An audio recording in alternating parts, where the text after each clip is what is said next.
오늘 열왕기상 이제 끝마무리 22장 마지막 할 차례예요. 벌써 열왕기상이 다 끝나갑니다. 오늘 열왕기상에 대한 주제를 영적 전쟁이라고 했는데 제가 한번 상징 그림을 하나 그려보겠습니다.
열왕기상 이제 마지막 장인데 그 뒤에 이제 또 역대하가 뭐 쪽이 왕들이 쫙 나와요.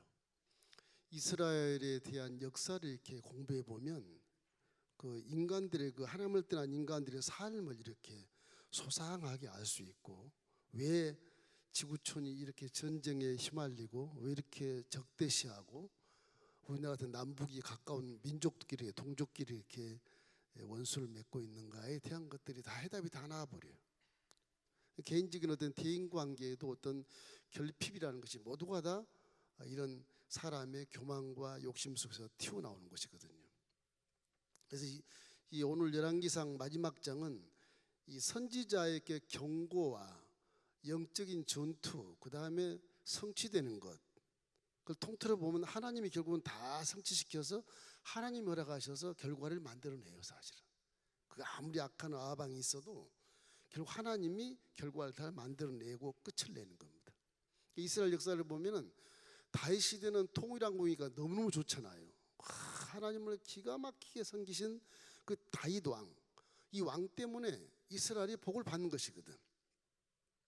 천세로 복을 받을 줄 알았는데 이게 아버지의 신앙을 통해서 어마어마한 초강대국, 아주 그냥 최고의 그런 문명이 발달하고 복을 많이 받은 나라를 만들어 놓으니까 아들 솔로몬은 가만히 있어도 그냥 훌륭한 왕이 되는 거예요. 그죠?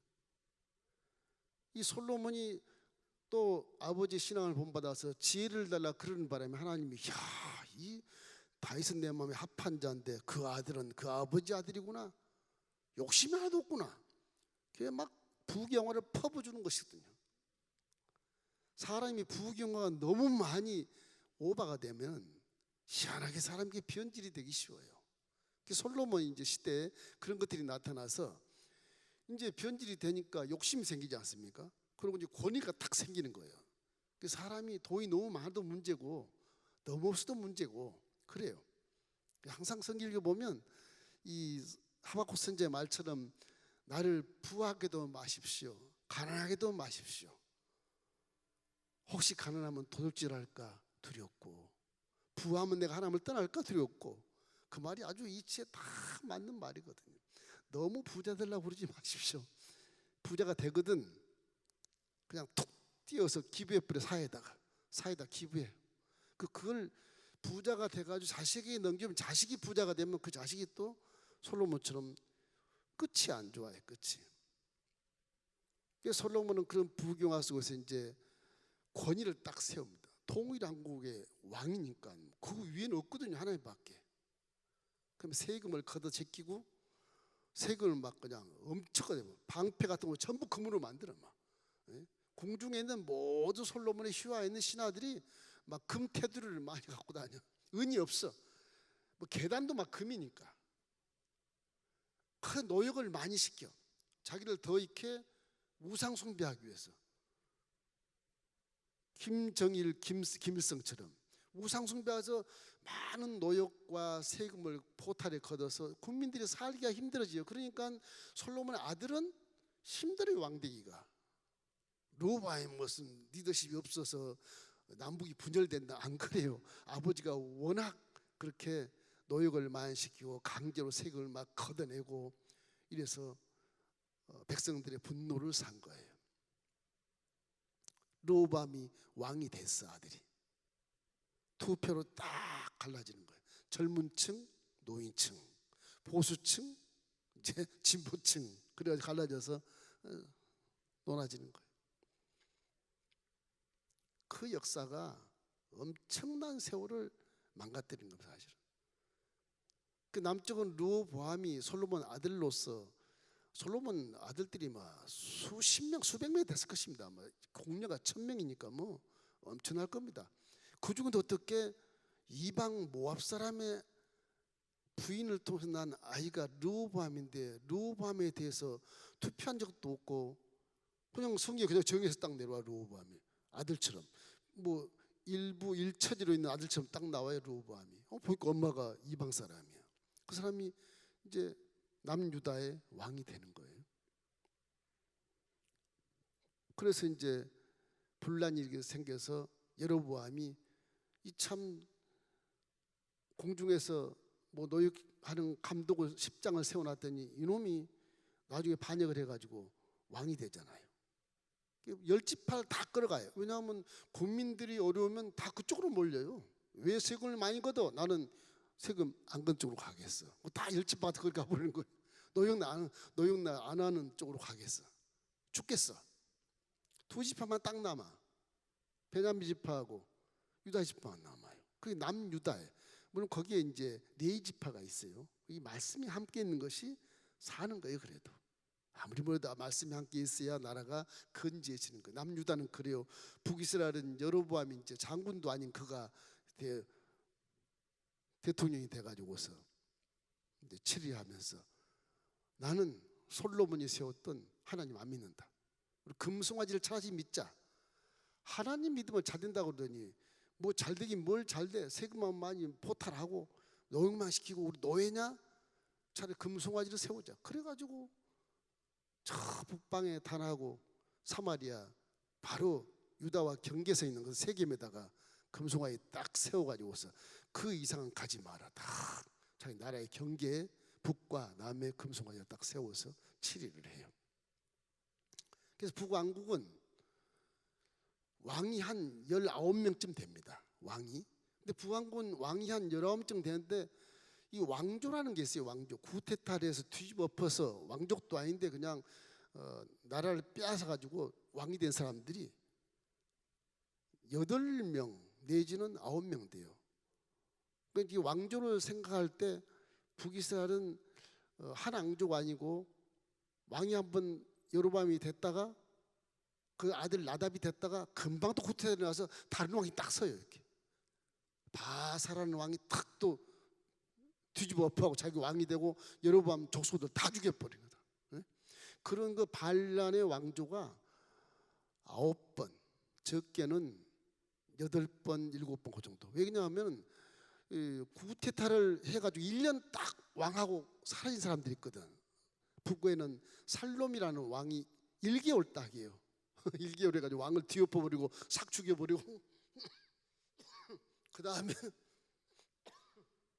장군이 와서 살롬을 죽여버리고 지가 왕이 돼.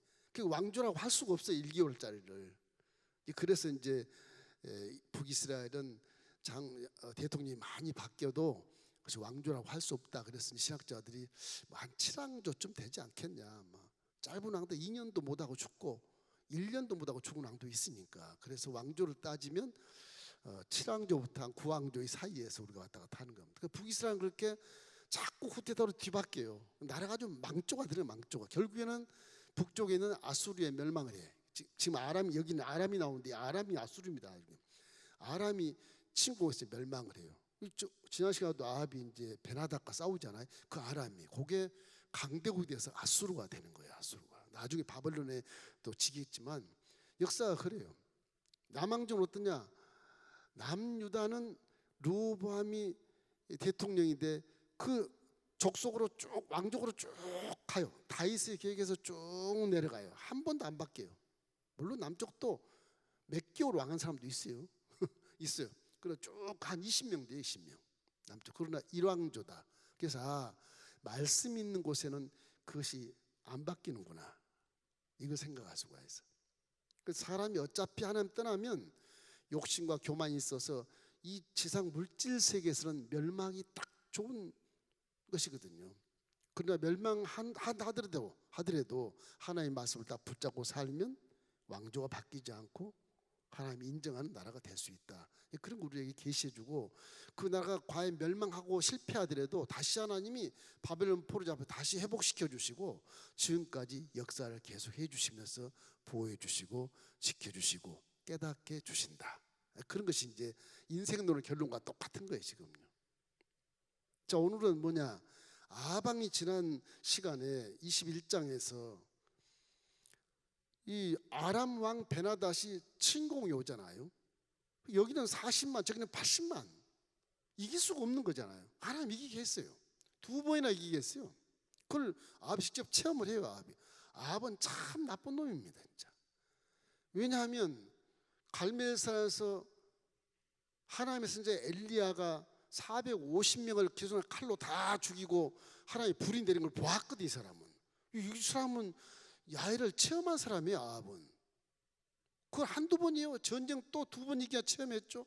지가 잘 산 것 같지만 하나님 이기게 하신 거예요. 하나님이 예언자를 통해서 다 아합에게 얘기를 하고 내 손에 붙이리라 걱정하지 말아라. 다 그렇게 이기게 한 것이거든요. 그 아합은 그렇게 하나님 이기게 했는데도 불구하고 하나님을 안 믿어. 왜 그러냐? 마음은 유약해서 믿고 싶은데 엄처시아 부인 때문에 못 믿는 거예요. 부인 때문에. 부인이 북방의 시돈 땅에 왕에 따라오 이세벨인데 이세벨을 결혼해가지고서 이 부인이 막 엄한 여자라, 엄처시하라, 지혜도 좋아. 이 부인이 아주 똑똑해요. 그래서 아합이 부인에 휘말려서 나라 정치가 완전히 하나님과 반대되는 쪽으로 막 가게 되는 거예요. 오늘 이제 마지막 아합이 죽습니다. 이 부인만 듣다가 죽어요. 하나님 말씀 안 듣다가 죽는 거예요.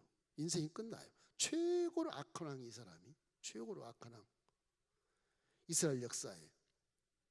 그래서 오늘 22장에 딱 들어보면 이게 이 400명의 선지자들이 나와요. 이게. 근데 엘리야가 갈멜산에서 바알 선지자 450대 1로 누구 하나님이 살아 계시냐를 전투하지 않습니까? 전쟁을 해요. 그래서 엘리야가 이겨요. 여기 똑같이 지금 아합이라는 사람이 그런 체험을 한 사람인데 불구하고 자기의 권력에 아부하는 선지자가 400명이 있어. 아직도. 엘리야가 죽인 게 450밖에 안 되니까 아세라 400은 그대로 있는 거예요. 어떻게 보면 400명이 있는 거예요. 이분들은 다 왕의 아합에게 아부하는 400명 선지자예요. 그 대표자가 시드기야라고 해서 왕 이름도 시드기야 왕도 있지만 이건 선지자를 얘기하는 거예요. 그 대표자가 시드기야라고 그래요. 이 사람 등장을 해요. 400명 대 바른 말 한 적 하나 있어요. 미가야라 그래서 이 구약에 보면 제사장 이름도 미가야라고 그러는데 이스라엘의 이름들이 동명이 많습니다. 그러니까 미가야의 선지자가 나타나서 바른 말을 해요. 아방 바른 말을 합니다. 바른 말을 해요.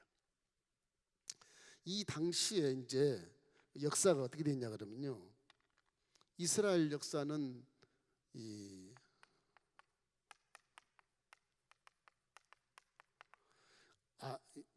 아방과 이 여호사밧 왕이 혼인 동맹을 맺어요. 혼인 동맹을 맺어요. 이 당시에 지금. 그래서 남쪽과 북쪽이 이 갈릴리 호수가 이렇게 있고 요단이 이렇게 있으면 요 남쪽 남유다와 이 북이스라엘이 항상 논하지 있거든요.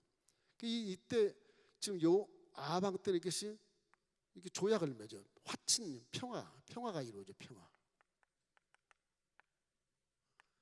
평화가 이루어져. 왜 그러냐면 북방에 이 국제 정세가 아주 안 좋을 때거든요. 그래서 지금 이쪽 북방에 이제 헬몬산이 있는 기슭에 지금 시리아입니다. 이게 아람이거든요. 아람이 이게 강하거든. 굉장히 강해 나라가. 이 베나다시 침공해 오는 거예요, 사실은. 그래서 어렵고 여기 암몬이 있죠. 암몬도 강해요. 모압 말할 것도 없어요. 에돔 다 주위 나라들이 전부 다 이스라엘을 다 노려보고 있어요. 이것만 점령하면 나라가 뭐 엄청 크거든. 이게 이쪽 지중해니까 나갈 수도 없는 곳이고 이 블레셋 쪽에 있죠. 이렇게 다 돼서 시돈이요. 시돈 발의 원조 시돈 나라가 지금 레바논 그 지역입니다.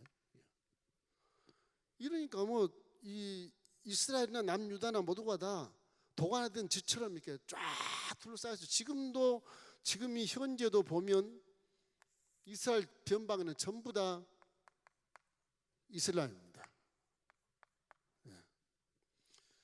이 지금도 보면 이스라엘 이렇게 있으면 이쪽 터키 있죠. 터키 이슬람이에요. 여기도 이슬람이 바로 여기야. 요르단 이쪽 지금 여기가 요르단이에요. 요르단. 지금 현재 우리 지명이 여기도 이슬람. 이제 송해가 이렇게 그렇게 되어 있어요. 여기 이제 사우디아라비아. 사우디 아시죠? 사우디. 여기도 이슬람이에요. 그죠? 이집트. 여기도 이슬람이에요. 지금도 지금 전부 쌓여 있어요. 여기만 이제 기독교와 유대교 믿는 하나님 믿는 나라. 이게 두 나라 합쳐봐야만 강원도보다 크나? 조그만 나라요. 조그만 나라. 지금도 저렇게 대치를 하고 있어요. 역사라는 게 참 중요해요. 그 문화가 이렇게 많이 변하질 않아요.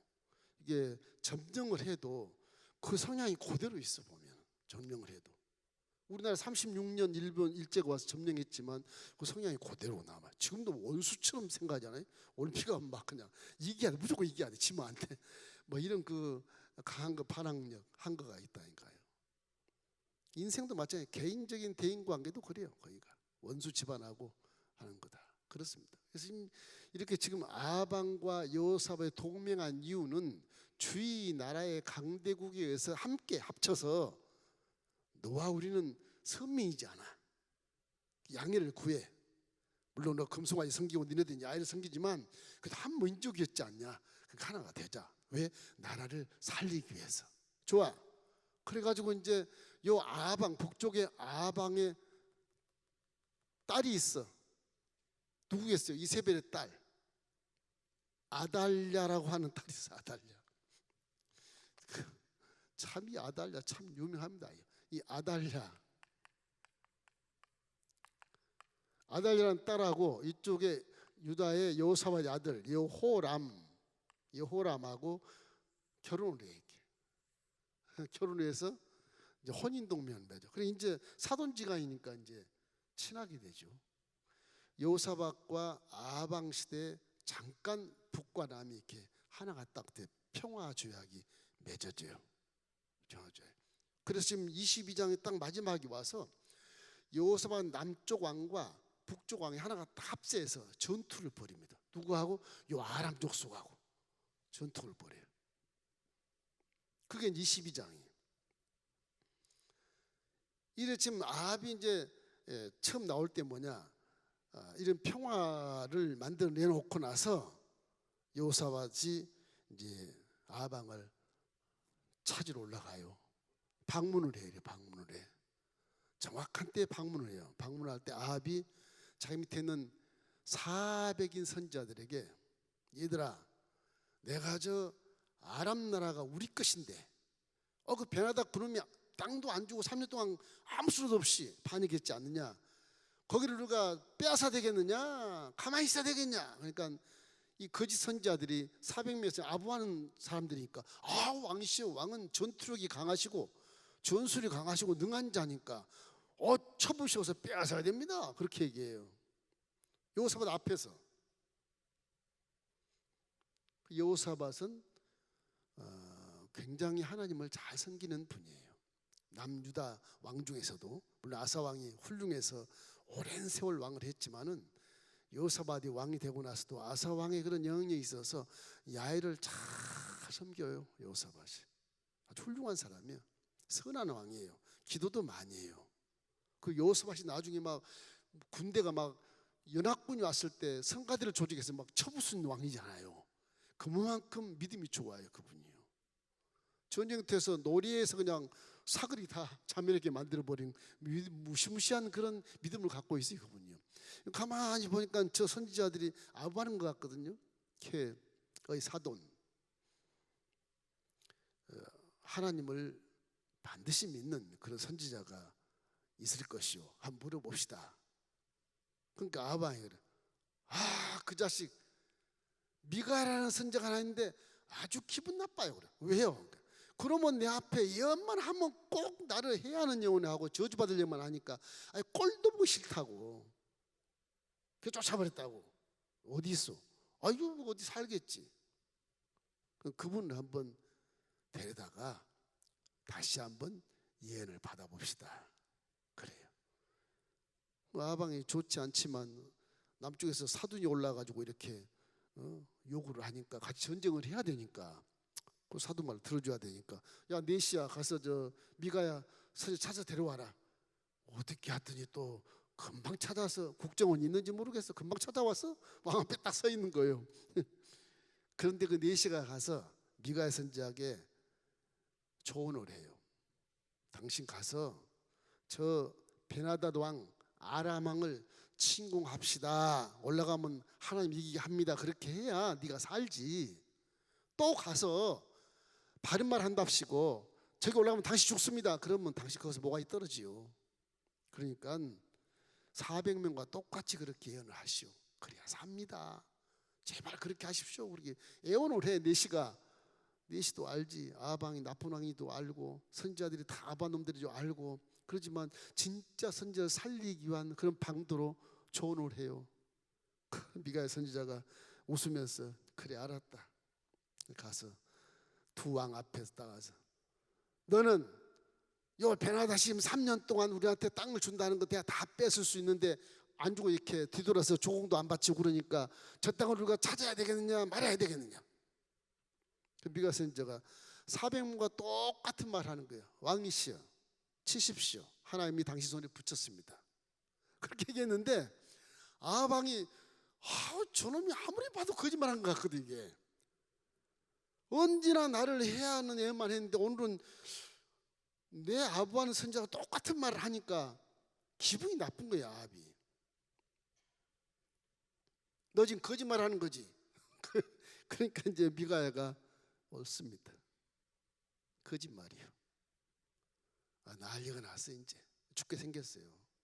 왜 거짓말하냐 한번 말해봐라. 그렇게 해서 할 때 이제 하나님이 당신을 전쟁 나가면 죽이십니다. 그렇게 얘기해요. 그래도 아합은 욕심이 있어서 얼마나 강해요. 아람 왕이 쪽을 못 쓰고 도망갔으니까 이 쳐부시면 우리가 다 뺏을 수 있다. 영토를 훨씬 확장할 수 있다. 그때 한번 확장했으면 시리아 땅이 다 이스라엘 땅이 됐을 겁니다. 아마 지금 헬몬 사람 포함해서 전투가 벌어졌어요. 미가야 말 안 들어. 미가처럼 오게 가둬버려라 그러고 오게 가둬버리고 전투 나가는 거예요. 여호사밧은 할 수 없이 따라가는 거, 할 수 없이. 여호사밧에게 이제 아방이 이렇게 말합니다. 여호사밧에게 당신은 나와 함께 길랏 아못으로 가서 싸웠으면 좋겠소. 그러니까 사돈왕 막 그거야 뭐 내가 같이 싸우지요. 동맹했는데 내가 피할 길이 있어? 내가 싸우겠소. 그렇게 얘기해요. 이제 아방은 죽는다는 그런 하나님의 소리를 미가에게 들었기 때문에 혹시 두려워서 변장을 해요. 그러면 여호수아 당신은, 사돈 당신은 왕복을 입고 전투에 그대로 나가십시오. 나는 변장을 해서 쫄병 속에 들어가서 싸우겠습니다. 그래. 벌써 자기 몸을 사리는 거죠. 아방이. 그 일반적인 전투는 그렇게 속여야 되니까. 그래서 영적인 전투 그렇게 속이는 거예요. 이 그린 건 나중에 얘기하겠습니다만 속이는 거예요. 그래서 전투를 벌여. 요단강 건너편 가서 전투를 벌여요.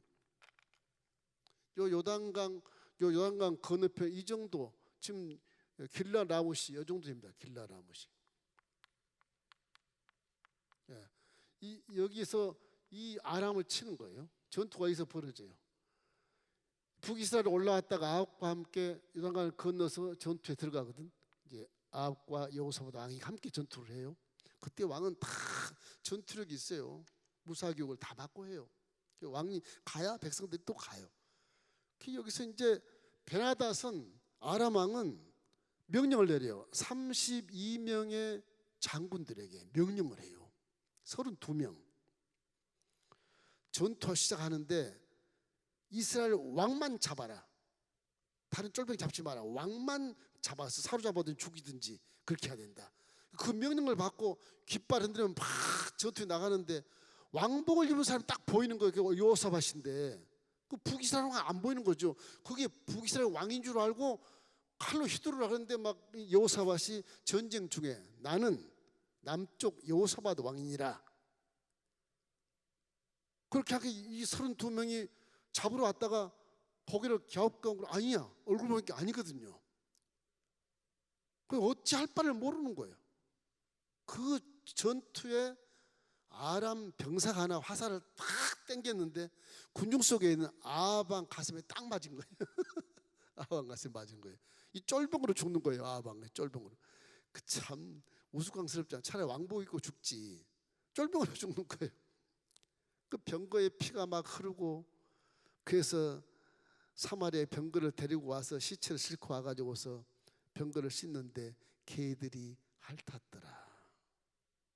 나봇의 포도원을 빼앗은 죄로 나봇이 피를 흘려 개들이 핥은 것처럼 너 똑같이 핥을 것이다. 예언을 했지만 엘리야가 예언했었거든요. 그대로 성취가 되는 거예요. 성취가 되는 거예요. 이래서 결국은 아합이 이제 마지막 길랏 나무에서 죽어서 사마리아에 장사를 하게 됩니다. 그게 이제 열왕기 상 22장의 말씀이에요. 자, 우리 여기서 느낄 수 있는 것은 전쟁은 항상 하나님께 속했다는 것을 알게 되시기를 주의 이름으로 축원합니다. 하나님께 속했어요. 사무엘상 17장 47절에 그 말씀이 있어요. 혹시 나옵니까? 17장 47절. 예, 읽겠습니다. 또 야의 구원하심이 칼과 창에 있지 아니함을 이 무리에게 알게 하리라. 전쟁은 야에게 속한 것인즉 그가 너희를 우리 손에 넘기시리라. 전 전쟁만 얘기한 게 아니고 인생의 일생, 지구촌의 모든 역사가 다 하나님 손바닥에 딱 올려 있다는 얘기예요. 왜? 하늘에 하늘도 지으신 전능하신 하나님이 하늘과 하늘들을 다 지금도 보존하시고 섭리하시고 인도하신다는 사실을 믿으셔야 돼요. 그분이 우리 하나님 아버지시에요. 나만 보존하고 나만 지켜주고 그런 분이 아니고 전 우주의 모든 역사를 하나님이 다 관리하시고 계시는 거예요. 못할 것 같죠? 하나님은 신이셔요. 다 하실 수 있어요. 우주 만물을 다 창조했기 때문에 우주 만물을 다 섭리하시고 보존하시고 인도해서 지금까지 역사를 이루게 만드신 분이다. 그걸 믿으셔야 돼요. 그만큼 우리의 신관, 하나님 믿는 그 신을 믿는 그 개념이 전지전능하시고 무소부재하시고 영원 분별한 그런 분이다. 그분을 안 믿으면 누가 믿겠느냐? 귀신 믿겠느냐? 마귀를 믿겠느냐? 사이탄을 믿겠느냐? 아니라는 거죠. 그건 다 피조물에 불과한 것이고 피조물이 변질돼서 귀신이 된 거라는 거죠. 그러니까 항상 하나님의 전능하심을 믿어야 됩니다. 그게 기초예요. 사실은 예수는 우리를 구원하신 당사자이기 때문에 그분이 가장 중요하지만 그분이 바로 하나님이시라니까. 하나님. 그 성경이 앞뒤가 척 맞아요. 안 믿으면 바보처럼 보여요. 이게요. 안 믿으면 바보처럼 보여요. 아무리 말을 잘하고 아무리 정치를 잘하고 아무리 뭐 대통령이 할지라도 성경상 비춰보면 이 바보도 그런 바보가 없어요. 그런 바보 대통령 욕하는 게 아니에요. 그런 바보가 사람이 그렇다니까요. 이 인류 역사를 다 하나님이 이렇게 운행하신다. 미가야가 이렇게 얘기해요. 열왕기상 22장 17절 말씀에 이렇게 아합에게 말합니다. 그가 이르되 내가 보니 온 이스라엘이 목자 없는 양같이 산에 흩어졌는데 야의 말씀이 이 무리에게 주인이 없으니 각각 평안히 자기의 집으로 돌아갈 것이니라 하셨나. 이 말은 아합에게 하거든. 그 무슨 말이요? 싸우지 말라는 거예요. 아합아, 싸우지 마라. 싸우면 너 죽어. 하나님 그렇게 말씀하셨습니다. 보호자에 보니까 우리가 다 보호자를 호위하고 있고 그 하나님이 나한테 말씀했다. 싸우지 마십시오. 뭐하러 싸우러 갑니까?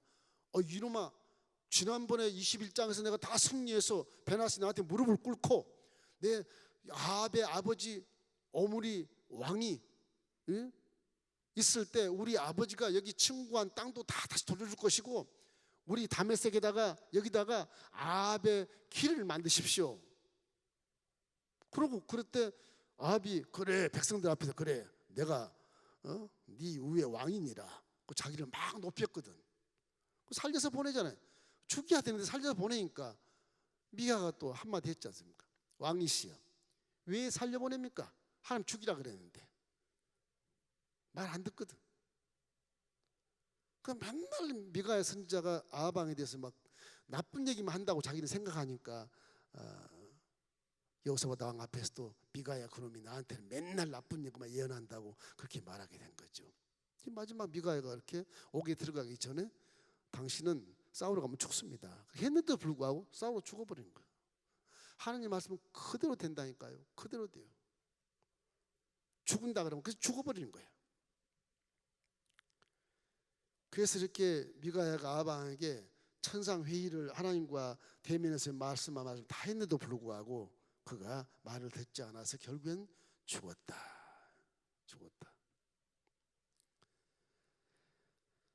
그러나 하나님은 한편으로는 또 말씀이 무섭지만 긍휼의 하나님이라는 사실을 구약에서도 느낄 수 있어요. 긍휼의 하나님. 어찌하든지 아합이 회개를 하고 말씀에 제대로 돌아서기만 하면 살려주고 싶은 하나님의 마음이 또 있어요. 그렇게 악한 왕인데도. 그래서 하나님 목적을 절대 저주로 돌아가게 하지 않습니다. 집 연단받고 전쟁에 져도 저주로 안 가게 하고 항상 축복으로 가게 할 수 있는 그런 하나님의 사랑의 그런 긍휼하심이 있어요. 마지막까지 돌아오기를 막 기다리는 하나님, 그런 하나님이시거든요. 어떻게 하면 북이스라엘과 남유다를 이렇게 합칠까, 어떻게 선미로 만들까 하는 그런 개념 속에서 하나님도 계속 회개하기만 기다리고 있는데 북이스라엘은 계속 테러하면서 쿠데타 이루어서도 왕이 바뀌면서 회개는 안 하고 자꾸 하나님과 멀어져가는 그런 것을 바라보면서 하나님이 섭섭히 생각하신 거죠. 마치 신호등 같아. 이 신호등 있잖아요. 자동차 운전하다가 신호등이 노란불이 되고 확 하다 빨간불이 바뀌었어. 착 찍혔어요. 벌금 내잖아요. 벌금 때문에 우리는 주춤하고 쓰고 끼익 밟지 않습니까? 그 신호등의 목적은 그게 아니에요. 사실은 생명을 살리기 위해서 신호등이 있는 것이지 벌금 받으라고 신호등을 해놓은 게 아니에요. 그러니까 그렇지 않습니까? 생명을 살리기 위해서 신호등을 빨간불 켜면 정지 이렇게 하는 것이지 벌금 받으라고 빨간불 딱 킨 게 아니거든. 우리는 자꾸 벌금에 의지해서 서요. 그렇게 몰라. 아방과 똑같은 거예요. 그게. 그러니까 신호등이 있는 것은 내 생명을 살리기 위해서 신호등이 있는 것이니까 그걸 믿어야 되겠는데 벌금 안 내려고 그걸 요리조리 피해서 오토바이 가다가 딱 빨간불 빙 돌아서 싹 하는 거예요. 그렇게. 그러다 사고 나는 거지. 그 죽는 거예요. 그거. 왜 그렇게 사는지 모른단 말이에요. 그게 딴 아합하고 비슷한 이 부분이에요. 이게. 하나님은 이렇게 회개를 기다리는데도 불구하고 변장을 해서 쫄병같이 쫄병 속에 들어가서 전투를 해요. 왕이 살려고. 그 여호사밧 왕은 뭐야? 사도는 와서 양복 딱 입고 자기 대신 막 마차타고 싸우니까 저놈이 아합이다 그러고 그거 죽이려고 32명이 칼을 대고 있는데 소리 질러서 나는 이놈아 남쪽 유다 여호사밧이야. 아니다. 우리 왕이 얘기하기를 아합을 잡으라 그랬는데 아합이 어디 갔냐. 그거 찾느라고 정신없는 거예요. 결국은 아합이 표적이 돼서 우연히 죽는 것처럼 되어 있지만 하나님이 그렇게 병사의 화살을 땡겨서 맞게 해버리신 거거든요. 기다리다 회개 안 하니까. 항상 오늘 하나님의 긍휼을 항상 생각해야 돼. 내가 죽을 죄를 져도 회개하면 하나님은 용서를 하신다. 할렐루야. 이게 우리의 삶의 삶, 생명을 연장해 갈 수 있는 좋은 방법이 회개예요. 회개가 아무리 큰 죄를 져도 이제는 십자가를 바라보고 주님의 피로 말미암아 죄가 싹 씻어졌으니까 그 피로 말미암아 회개 문이 열려서 회개하면 죄가 씻어지는 그런 문이 열린 거예요. 우리는 앞으로 미래의 죄까지. 얼마나 기가 막힌 복음이에요. 얼마나 기가 막힌 복음이에요. 2000년 전에 보혈로 그 죄를 씻었으니까 그 후에 난 사람은 다 해당 없어. 그러면 꽉 막힌 거겠지만, 그럼 율법으로 살아야 되겠지만, 앞으로 미래의 죄까지 용서해 줄 길을 문을 활짝 열어놓았으니까 우리는 예수 믿는 자로서 회개만 하면 바로 의인이 된다. 믿습니까? 바로 의인이 된다. 그래서 우리는 생명을 계속 영장할 수 있고 육체의 장막을 벗은 다음 영원한 천국에 들어가서 영원 복락 누릴 수 있는 존재로 지금 선택받은 자예요. 저와 여러분 진짜 복 있는 사람. 이보다 더 큰 은혜가 없어요. 이보다 더 큰 은혜가 없다고. 욕심부리면 안 돼. 이보다 큰 은혜가 없어요.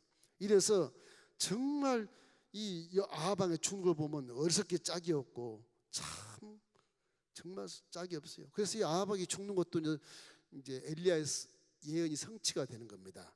열왕기상 21장 19절 말씀 우리 함께 읽어보십시다. 너는 그에게 말하여 이르기를 야훼의 말씀이 내가 죽이고 또 빼앗았느냐고 하셨다 하고 또 그에게 이르기를 야훼의 말씀이 개들이 나봇의 피를 핥은 곳에서 개들이 내 피 곧 내 몸의 피도 핥으리라. 저것이 성취가 되어버려요. 성취가. 하나님 말씀은 항상 하신 말씀은 그대로 이루어진다. 믿습니까? 이루어진다. 그걸 믿어요. 그게 믿음이에요. 그게.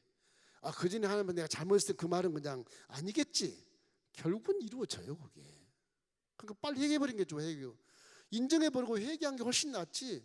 그걸 회개를 안 하고 아니야. 내 욕심 더 차려야 돼. 나라를 키워야 돼. 백성을 키워야 돼. 그런 선량한 마음을 갖는다 할지라도 하나님 말씀은 그대로 그 장소에 가서 순종 안 하면 죽어버리는 거예요. 신약 시대도 마찬가지. 우리에겐 아합이나 요셉보다 훨씬 더 은혜를 주신 분이 하나님이시거든요. 예수 그리스도께서 우리 죄를 사해 줬으니까. 거기다 우리 성령을 보내셨으니까 우리는 딱 보증된 사람들이에요. 보증.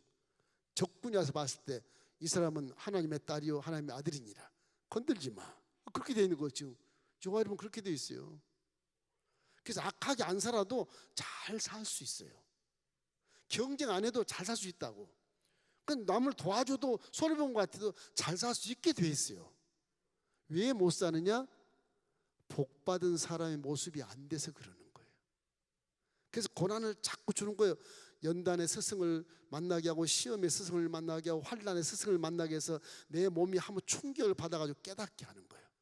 깨달으면 아이쿠 깨닫지 못했던 것을 회개하게 됐을 때 복받은 사람의 변화가 되면 그때는 복이 넘치게 되는 것입니다. 그 방법이 그래요. 이 세상은 잠깐 있다 가는 이 나그네 길이기 때문에 그래요. 영원히 산 곳이라면 하나님 이렇게 안 하실 거예요. 잠깐 지나간 나그네 길이기 때문에 우리 본향, 우리 조국은 따로 있어요. 지금 천국이라는 게 따로 있어요. 그냥 이 땅에 태어나게 해서 보내셔서 태어나서 빛을 발하고 우리 아버지의 가문에 영광을 돌리는 일을 하다가 가는 거예요. 그냥. 그러니까 우리가 뭐 욕심 부리고 교만할 이유가 전혀 없어요. 전혀 없어요.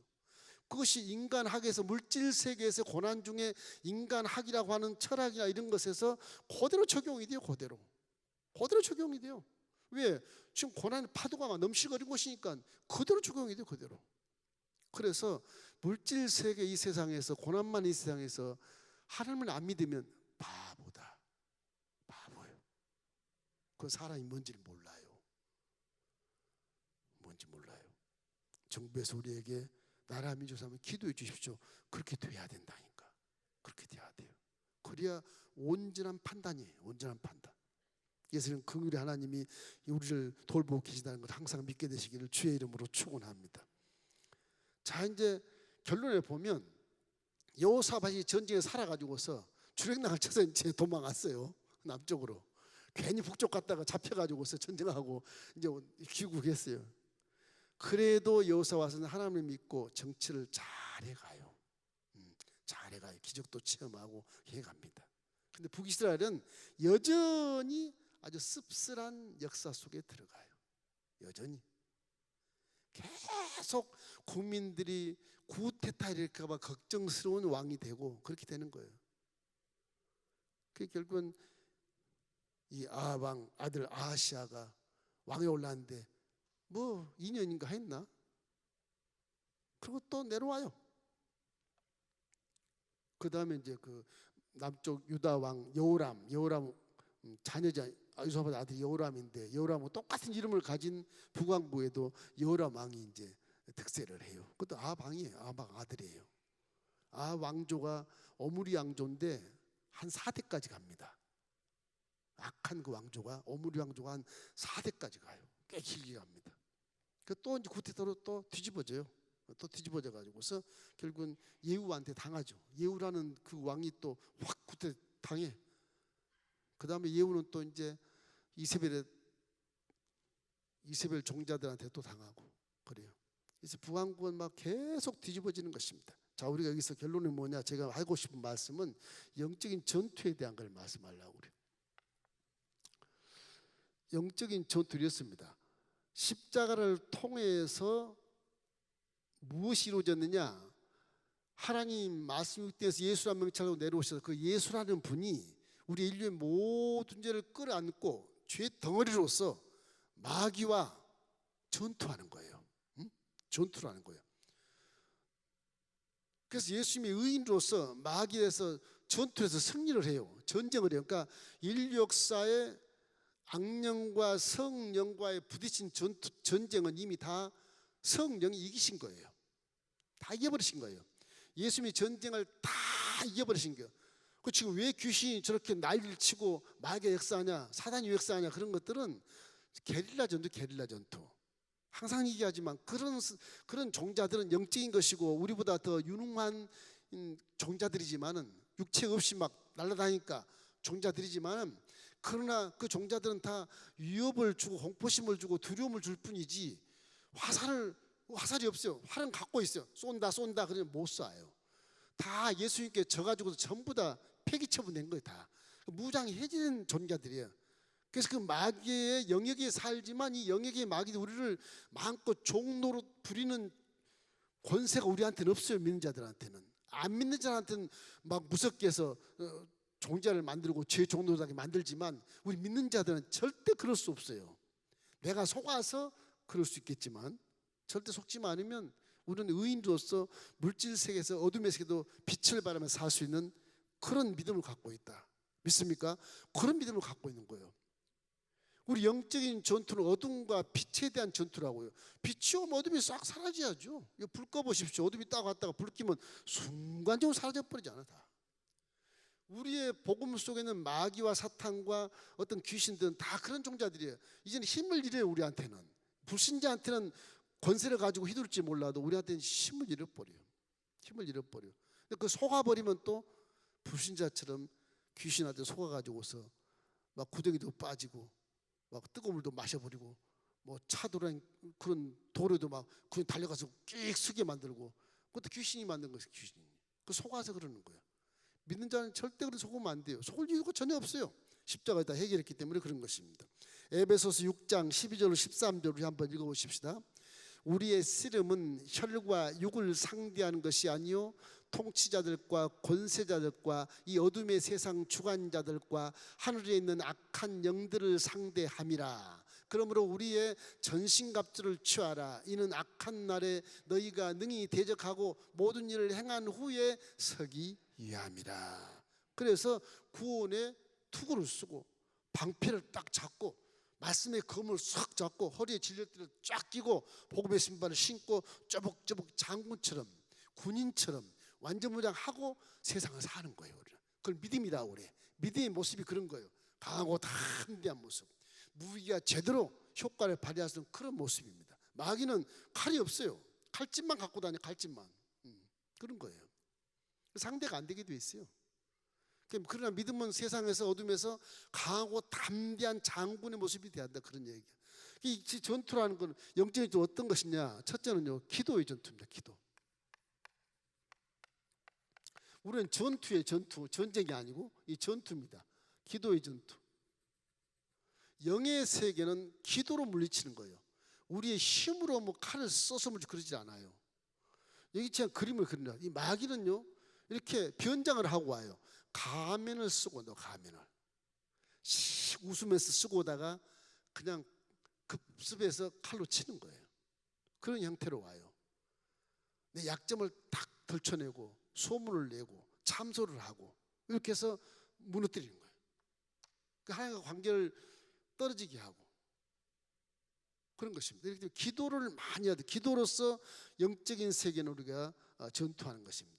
기도가 강력해야 돼. 그것이 성도의 살 길이고, 기도를 많이 한 자가 많은 걸 깨달아서 세상을 분별할 수 있고 축복을 받을 수 있는 길로 갈 수 있게 되는 거예요. 말씀만 많이 알아도 기도를 열심히 해야 그 기도를 통해서 영적인 전투에 승리할 수 있다고 하는 말인 것입니다. 그래서 오늘 기도를 많이 해요. 베드로전서 4장 7절 우리 함께 읽겠습니다. 만물이 마지막에 가까이 왔으니 그러므로 너희는 정신을 차리고 근신하여 기도하라. 근신하여 기도. 항상 사도 바울 얘기는 틀림이 없어요. 쉬지 말고 기도해라. 그 말이 할 수만 있다면 최고예요. 최고. 최고. 할 수만 있다면 최고예요. 기도가 그렇게 중요하다는 거예요. 예배 때마다 기도하러 모이고 예배 때마다 우리는 전쟁하러 모이는 거와 똑같아. 그런 거예요. 예배 한번 끝나면 내 마음이 후련해진다. 전쟁에서 이긴 자예요. 예배하면 내 마음이 찬송이 넘치고 막 평안이 오고 걱정이 없어지고, 예배 한번 안 오면 두렵고 떨리고 걱정하고 근심하고 그리고 막 일을 하잖아요. 그 시간에 예배 와버리면 마음이 평안해져. 그 평안한 가운데 귀신이 다 사라지고 어둠이 사라지니까 복의 길이 보이는 거예요.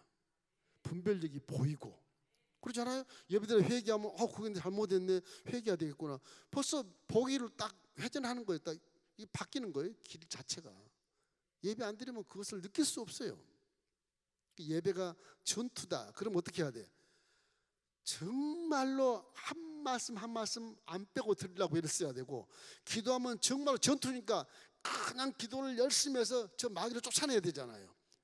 신실하고 진정성 있게 기도하게 되잖아요. 집에서 기도해봐요. 편안하게. 나 예배 안 드리고 기도만 할 거예요. 편안하게 하면 가다가 졸다가 또 졸다가 누워요. 힘들어요. 예배에 기도를 많이 해야 돼. 그 다음에 생각의 전투.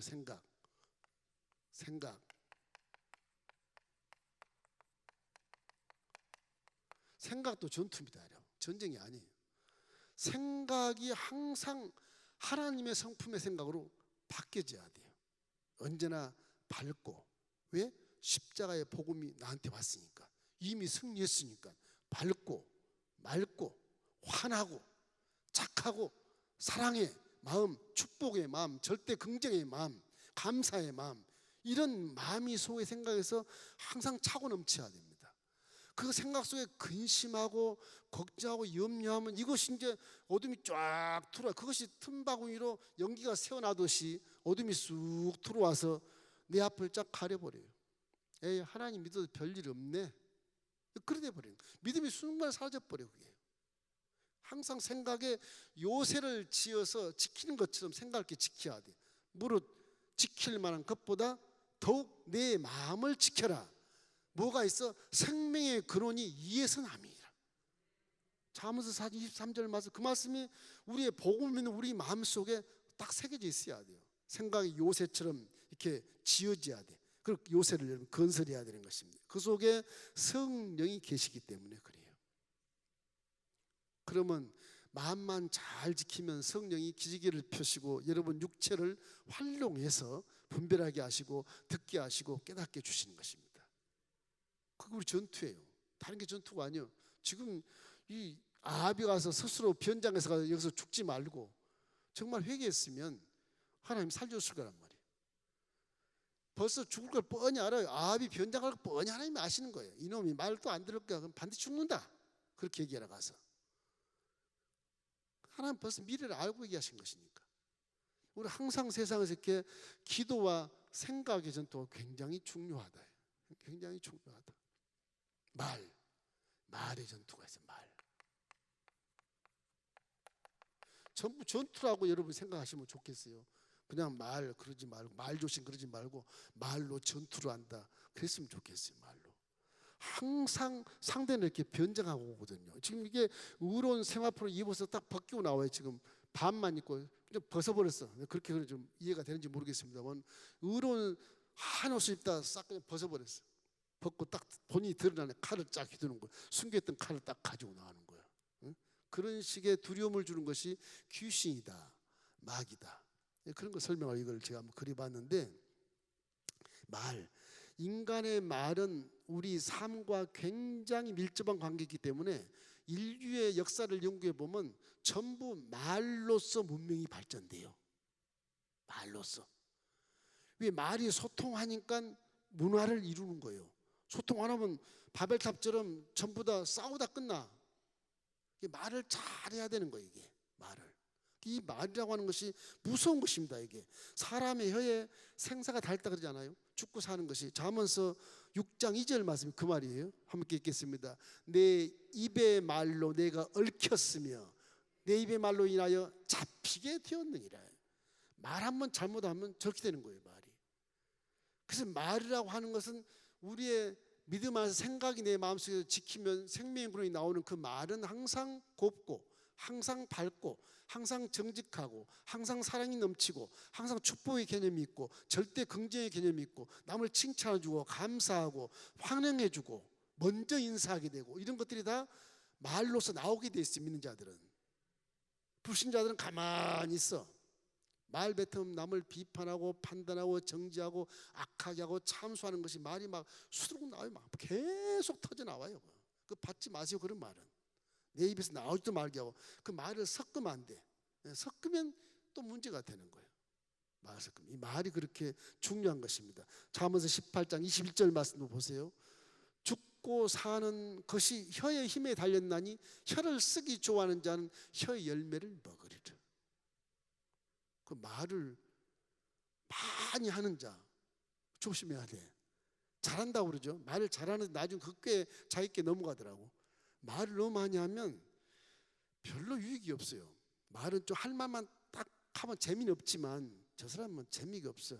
저놈 속에 무엇이든지 모르겠어. 그게 좀 무서운 거예요. 사실은. 우리 원로 목사님이 동생이 있어. 목사가 말하면 말 한마디도 안 해. 동생이 딱 입 다물고 있는 거예요. 그럼 원로 목사님은 말을 많이 해. 원로 목사님 마음속에 있는 모든 비밀이 동생은 다 알고 있는 거예요. 말을 하니까. 근데 동생이 말하니까 저 속에 무슨 꿍꿍이 속인지 모르는 거예요. 무섭잖아요. 말을 많이 안 하는 것도 굉장히 지혜, 좋은 지혜예요. 사실은. 할 말만 딱 하는 게 그게. 이 전투 속에 친구하고 대화를 해도 말을 많이 하면 실수를 하게 돼 있어요. 그게요. 할 말만 딱 다 할 수 있는 그런 마음. 이것이 하나님 말씀 속에 여러분에게 해라 하는 말, 긍정적이고 창조적이고 적극적인 말, 항상 긍정적으로 적극적이고 긍정적으로 창조적이야지 악한 쪽으로 적극적이거나 악한 쪽으로 창조해버리면 망하는 것입니다. 부정적인 말들이 막 쏟아지면 내가 마귀의 전투에 지금 내가 밀리고 있구나 이 생각을 하는 게 딱 맞는 얘기예요. 이 부정적인 입에서 내가 부정적인 말이 많이 나오는 지금 내가 마귀한테 밀리고 있는 거구나 지금 그렇게 판단하는 게 딱 좋아요. 절대 그런 생각들을 안 해야 돼. 입술을 열어서 그래서 통성으로 기도하는 것도 이 통성으로 기도하는 것이 얼마나 훌륭하냐 그러면 이 말 소리라는 것이 4차원 세계를 넘나듭니다. 이게 생각도 넘나들고 믿음도 넘나들고 뭐 기도도 넘나들겠지만 전부 소리는 아주 들리게 넘나들게 들리게 이게. 그래서 기도는 소리내서 하는 거예요. 소리내서. 가만히 있으면 아시긴 알지만 네가 시인 안 하면 구원 못 받으니까 시인해야 응답이 오는 거예요. 믿음이 좋은 자는 생각만 해도 응답이 있더라, 그렇게 표현한 것은 얼마나 하나님이 나에게 응답을 잘 해주시는지, 너무너무 응답이 잘했단 말이지, 생각만 해서 응답이 온다, 그게 아니에요. 마음으로 믿어 의인이라고 생각해도 입으로 시인하지 않으면 그거 못 받는 거예요. 영의 세계가 그래요. 영의 세계가 하나님 내 마음과 형편을 다 아신다며, 그래도 네가 입으로 시인하지 않으면 믿음을 인정할 수가 없다는 말이거든요. 그래서 고백하는 거예요. 이렇게 세워서 고백하고, 그래서 세상이 보고 마귀가 보는 앞에 성도들 앞에서 딱 이렇게 세워서 결심을 딱 하는 겁니다. 그럼 마귀가 두려운 거지. 아, 이제 내게 아니구나, 뺏겼구나, 그 생각하는 것이거든요. 그런 침례도 마찬가지. 침례도 안 해도 되잖아요. 근데 침례 꼭 하거든요. 물속에 푹 들어가 죽어버렸어. 마귀가 보고 내 새끼를 죽이네. 죽여버렸구나. 터치 못하는 거예요. 이제 싹 일어나 숨을 쉬어서 이제 부활한 것처럼 살았지 않습니까? 그게 침례거든요. 그 모습, 그 믿음의 모습도 마귀가 다 보고 있거든요. 그래서 믿음은 증거를 자꾸 세워야 돼. 증명을 하고 증거를 세워서 보증을 받아야 되는 것입니다. 그래서 에레미야 33장 2절 3절 우리 함께 읽겠습니다. 이를 행하시는 야훼, 그것을 만들어 성취하시는 야훼, 그 이름을 야훼라 하는 이가 이와 같이 이르시도다. 나는 내게 부르짖으라, 내가 내게 응답하겠고 내가 알지 못하는 크고 비밀한 일을 내게 보이리라. 이 일은 다 하나님이 하시는 거예요. 서두에 말한 것처럼 우주의 모든 일 하나님이 간섭하시고 보호하시고 보존하시고 섭리하시고 인도하신다고. 그 말이에요. 일행하는 야훼, 그 일을 만들어서 성취하시는 야훼. 그분에게 기도할 때 부르짖어 기도하라는 거. 부르짖어. 하나님도 말씀으로 세상을 창조했잖아요. 말씀으로 빛이 있으라 소리가 나니까 어둠에서 빛이 반짝반짝 빛나는 거거든요. 그런 거예요. 소리가 그렇게 중요한, 소리가 말의 정투가 굉장히 중요합니다. 말의 정투가. 말만 잘해도 천냥빚을 갚는다, 그건 맞는 말이에요. 영적인 말이에요. 그 말이 그냥 한 말 같아도 영적인 말, 사람 마음을 변화시켜주고 사람 마음에 신뢰를 주기 때문에 천냥빚을 갚는 거예요, 말로. 그렇죠? 그렇다면 하나님께 기도하는 것이 통성으로 하면 얼마나 기가 막히겠어요. 그게요. 그렇게 해서 이렇게 잘 배웠냐? 그럼 민목사한테 배웠습니다. 그러면 돼. 마태복음 18장 18절 한번 읽어봐요. 진실로 너에게 이르노니 무엇이든지 너희가 땅에서 매면 하늘에서도 맬 것이고 무엇이든지 땅에서 풀면 하늘에서도 풀리리라. 말로 저 묶어버려. 예수님으로 묶여질지어다. 하늘에서 묶어주는 거예요. 이게 예수님으로 귀신아 떠나갈지도 하나님 떠나가게 만들어주는 거예요. 그게 믿음. 그게 그 소리가 얼마나 중요해요. 그게요. 대단한 거죠. 인간 물질세계의 소리는 중요합니다. 문화를 만들어내기 때문에, 말이 소통해서 문화를 만들어내기 때문에 중요한 거예요. 하나님도 마찬가지야. 그게 왜인지 아세요? 말로서 천지를 창조했기 때문에 그 근본 자체가, 사람이란 건 말로서 서로가 합력해서 사는 거예요. 그래서 더불어 살아야 살지 원수 맺고 사는 것은 같이 멸망하는 거예요. 말의 논리가 그래. 말의 철학을 좀 이렇게 아시면 좋아. 이 기독교의 믿음을 잘 이렇게 간파하고 제대로 기독교의 믿음을 활용하려면 말의 철학을 좀 알아야 돼. 이 말이 왜 생긴 거지? 말이 왜 이렇게 소리를 내서 해야 되는 것이지? 소리 안 내도 부딪히면서 살아도 되지 않겠어? 그런데도 그렇지 않아요. 천지만물을 말로 창조했기 때문에 그래. 부딪히면 이런 거 못 만들어요. 나리꽃아 생겨라 그러면 나리꽃의 디자인이 그 말 속에 다 있어. 그대로 생겨 나오는 게 나리꽃이 나오는 거예요. 제가 자꾸 했죠. 말씀드린 그림이 있다. 뜻이 있지만 뜻이 그림으로 형상화 딱 돼 있어요. 말씀 속에. 저도 계속 이렇게 말씀을 읽고 하면 이런 생각이 나오는 게, 이런 생각이 영성으로 이해시킬 수 있는 그런 생각의 그림이 떠오르게 되는 거예요. 아, 마귀가 저렇게 의로운 옷을 입다가 딱 가면 쓰고 왔다가 상사를 만나면 싹 보고 칼을 꺼내는구나. 그거로 분별해야 되고, 분별. 그 마귀라는 게 다 그게 그 말에서 마귀를 간파할 수 있는 그런 능력이 우리한테 있어요. 악한 말 하는구나. 저 사람 마귀가 들은 거 아니야? 이렇게 생각할 수가 있어요. 어떤 목사님은 너무 마귀에 대해서 이렇게 전문가가 돼가지고 생각이 나쁜 생각 들면 당신 마귀 있어, 마귀. 그럼 상대가 되게 기분이 나쁜 거예요. 응? 기분이 되게 나쁜 거예요. 부정적인 말하면 당신 마귀 있다, 마귀. 부정적인 마귀 쫓아내라 그러거든요. 그 전문가들은 그래요. 너무 예민해가지고서. 예민해가지고 집에 가면 대낮에도요 환하게 불을 켜요. 환하게. 제 방처럼 막 사방이 다 빛이야, 빛. 그렇게 살아요. 너무 예민해가지고서 그렇게 살아요. 잘 때도 불 안 끄고 자요, 그 사람은. 그런데 단점이 뭐냐 그러면 귀신 얘기를 자꾸 하니까요, 귀신이 자꾸 달라붙어요. 저 귀신 쫓아오는 자꾸 귀신이. 무대기로 와 귀신들이 막 이 목살 잡으려고 막. 그게 단점이에요. 귀신을 부르는 느낌이 드는 거예요. 와봤자 비치니까 꼼짝 못하지만 그게 잠시 잠깐 성령이 침체되거나 빛이 가리워지면 문제가 될 수 있잖아요. 무서워서가 아니라 그런 분이 계세요. 저쪽 고향 쪽에 있는데 믿음이 굉장히 좋아요. 와. 그분한테 가면 막 그냥 다 귀신이야. 지금 하는 말 귀신이다, 귀신. 귀신. 대화해도 다 귀신이에요, 이게. 그러니까 뭐 상대가 안 되는 거예요, 우리하고는. 뭐 너무 예민하니까, 그쪽 예민하니까. 야, 참 그런 분도 계셔. 워낙 그 마귀의 영역에서 살기 때문에 믿음을 뭐 너무 강하게 하다 보니까 한쪽으로 치우쳐가지고 막 조금만 잘못 저 사람 귀신이다. 막 전부 귀신이다 그래. 그러니까 그 사람 몇 번 가지를 못해 이게 가지. 판단 받으니까 가지. 근데 그분이 믿음이 잘못된 건 아니에요. 잘된 건데 너무 예민한 거예요. 그러니까 사람의 마음을 아주 기분 나쁘게 건드려요. 이게 건드려요. 회개라고 하는 말이겠지만 말을 너무 그냥 가시처럼 하니까 살살 피해요. 근데 그분의 믿음은 좋은 겁니다. 영적으로 활동해서 보면 맞는 말인데 현실 생활에서 대인관계 약간 결핍이 있을 만큼 너무 예민하게 말해버리니까 사람이 그냥 깜짝 놀라는 거예요. 그냥 깜짝 놀라는. 그 말 들으면 집에 가서 회개하겠지만 자, 이래서 말의 전투가 이렇게 중요하다. 마지막으로 감사합니다.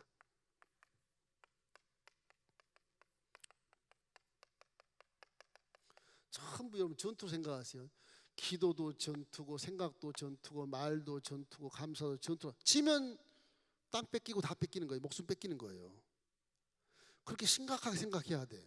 이 아합이 그걸 심각하게 생각하지 안 해서 저렇게 죽는 것이거든요. 특별히 고난 받을 때 자칫 감사를 안 할 때가 많아요. 원망불평할 때가 많아요. 그러나 성경을 읽어보면 고난 뒤에는 반드시 복이 딱 숨어 있어요. 거기에 신기할 만큼 하나님이 숨겨놓으신 거예요. 왜? 고난을 네가 이기기만 해봐. 그럼 너는 신앙이 성장한다. 성장하면 뒤에 복이 있다. 그 말은 뭐냐? 고난을 당할 때 이 야고보나 이 사람들은 온전히 기뻐해라, 막 즐거워해라 그러잖아요. 이상한 일 당한 것 같이 여기지 말고 온전히 기뻐하고 즐거워해라. 이 사람이 지금 무슨 얘기를 하는 거야? 고난 당하는데 뭐 온전히 어떻게 기뻐하란 말이냐? 그 뒤에 복이 있다는 거예요. 왜 복이 있는데? 그러니까 하는 말이 고난을 대해서 도전하면 그 고난이 네 스승이 되는 거야. 무슨 스승? 깨닫게 하는 거야. 그럼 네 신앙이 좀 성장하는 거야. 고난 하나님이 허락한 것이거든. 허락한 것이거든. 이거 인정해야 돼. 맞아. 허락했으면 그 길을 밟고 일어서야지. 무서워. 그러지 마. 뒤에 복이 있어. 믿음으로 한번 도전해봐. 도전하면 틀림없이 이겨요. 틀림없이 이겨요. 그 다음에 믿음이 성장해서 앞으로 그 일을 만나면 그냥 뛰어가는 거예요. 그냥 밟고 뛰어가는 거예요.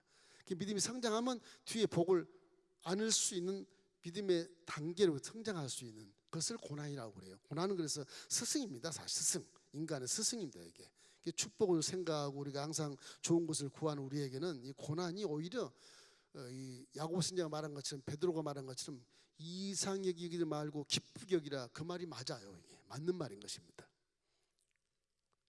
데살로니가전서 5장 18절 잘 아시죠? 범사에 감사해라. 이것이 그리스도 예수 안에서 너희를 향하신 하나님의 뜻이니라. 일이 잘 될 때나 못 될 때나 감사하라. 왜? 못 될 때는 잘 될 것인가 감사하고 잘 될 때는 더 잘 될 것인가 감사해라. 그런 얘기입니다. 그것이 십자가 복음에 딱 나와 있어. 왜? 예수의 보혈로 다 청산해 버렸으니까. 죄로 따라온 더러운 것들, 부족한 것들은 다 청산돼 버린 것이잖아요. 저주, 가난, 질병, 죽음이 다 청산했으니까 나한테는 저주, 가난, 질병, 죽음이 상관이 없는 거예요. 그래서 감사하는 거예요. 뭐 잘 안 될 때도 감사하는 거예요. 나 상관없으니까. 상관없는 거예요. 잘 될 때는 더 잘 되게 하시니 감사하고. 예수를 감사를 받으시고 하나님이 구원의 문을 열어준다고 그러지 않습니까? 시편 50편 23절 말씀 읽겠습니다. 감사로 제사를 드린 자가 나를 영화롭게 하나니 그 행위를 옳게 하는 자에게 내가 하나님의 구원을 보이리라. 그 감사가 하나님도 좋아하시고 사람도 좋아하고 다 좋아해요. 땡큐 문화가 그래서 나라를 살려요. 사회를 살리고 싸움이 적어지게 되고 그렇습니다. 그래서 감사한 자에게 누가 뭐 어떡하겠어요? 감사하다고 기분 나쁘겠어요? 안 그래요. 감사하면 다 좋아하지 않습니까?